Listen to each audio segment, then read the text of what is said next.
2008 Land Rover LR2, going to try to work on the front end accessory drive, change out the belt, tensioner, and idler pulley at least. So we got to start by removing the air box. And I'm just going to use a set of vice grips here and a screwdriver to get going on that. So first we have to disconnect the sensor here. Just coming from the top and lift up the tab a little bit. Push down. Tuck that away for now. Get your vice grips on here. Just want to loosen that. It should lift straight up. Actually, I'm going to take the cover off here.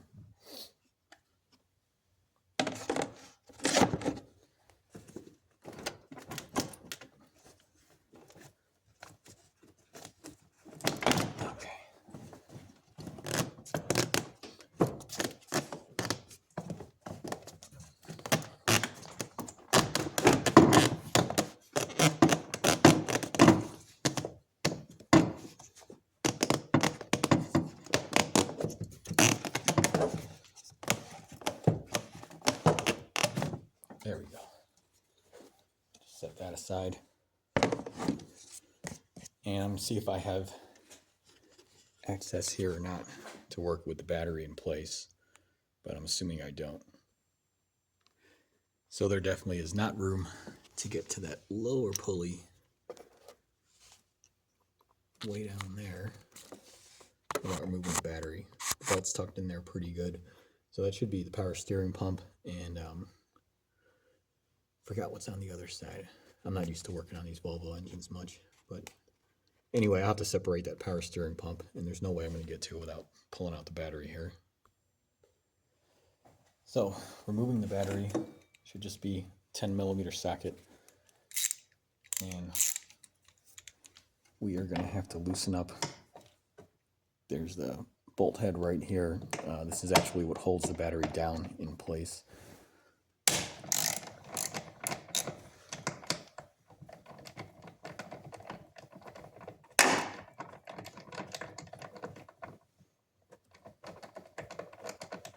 I think it's a pretty long thread, you typically are. All right.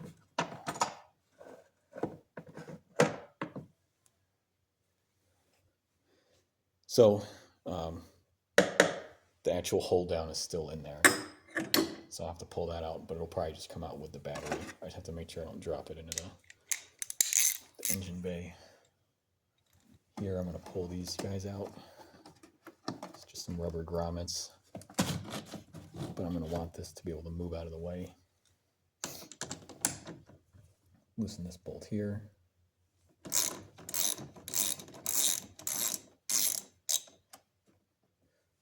And this one here.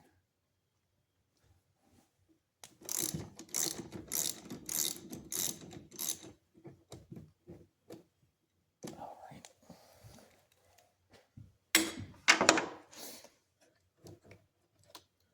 Lift it up and out of the way. Make sure it's not touching any metal.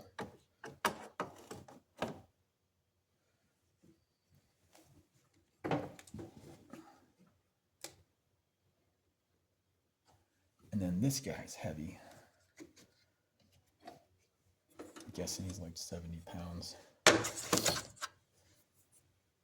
So there are some tabs here. Looks like you can pop this front cover off. I'm going to try to just lift it straight up though. Get this light out of my way.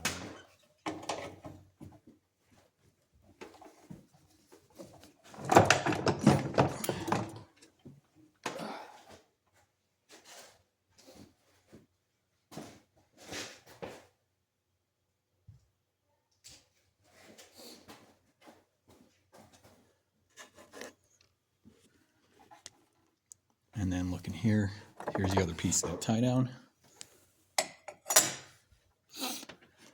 And we got a few bolts securing it. This one I think is connected to a rubber isolator that holds it. Here's that line where if we did pop these two tabs, and there's a third one in the back over here, might be able to slide the battery forward and then lift it, because it is a little awkward with some of this geometry here. So anyway, I can't get down there. without removing this. So I'll take that part of the box out next. Not a lot of room to swing a wrench here, so I'm just going to break these loose. They're all 8mm. And then I'll hit them with my thumb wheel.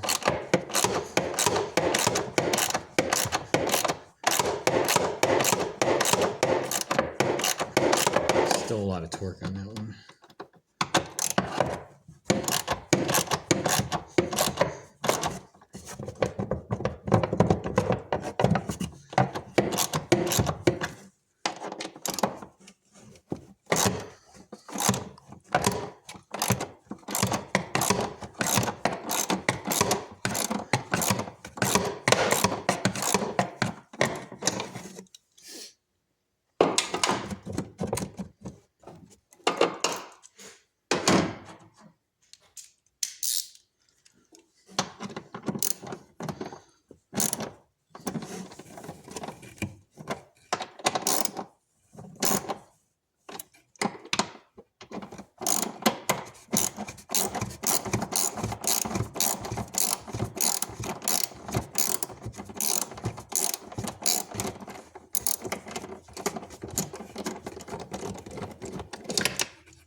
Alright, I'll keep loosening these up. I recommend using a 1/4-inch ratchet next time, so you can swing them a little bit more. Oops. It's 3 of the same bolt, same size. So, let's see. Alright, so this was not an isolator. I thought it was. So we'll loosen this guy up too.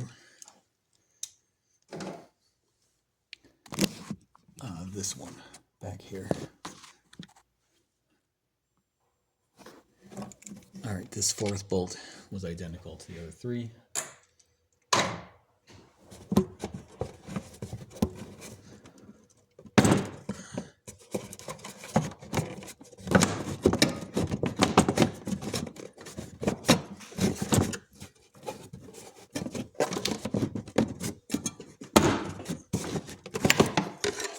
So you got to kind of pinch it and rock it to get it out.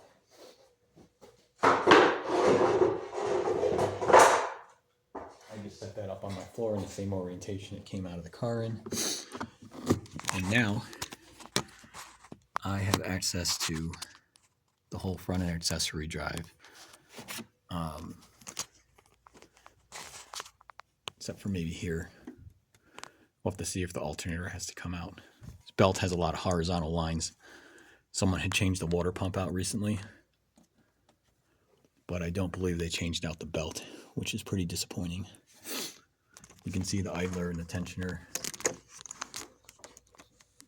down in there as well.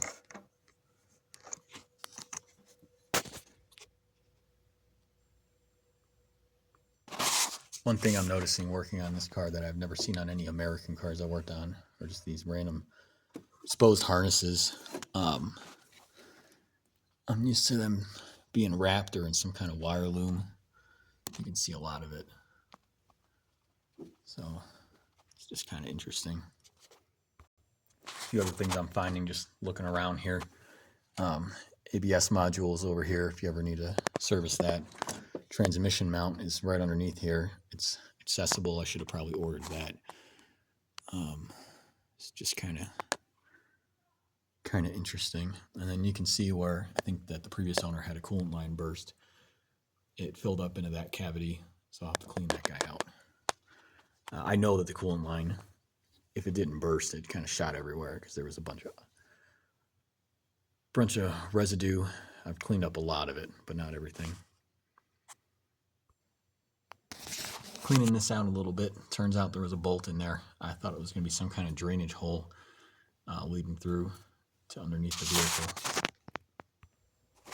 Alright, I'm going to have to see what tensioner I ordered here. Apparently there are 2 belts on this vehicle. One is pretty obvious here now that we removed the battery. But if you go on the other side of the AC compressor, which is what I'm showing right here. I'll zoom out a little bit so you can get oriented in the car. If you follow that through, the alternator is way in the back. It's the guy with all the fins right in the center of the screen there. You might be able to just see the belt. It's got some red lettering on it.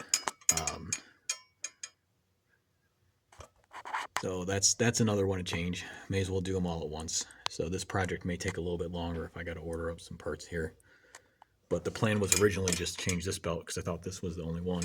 And I thought that was a direct drive for the alternator, you know, running through the AC compressor. So, new discovery. Anyway, I'm going to stop the video here. And there'll be part 2, maybe part 3, depending on how this goes.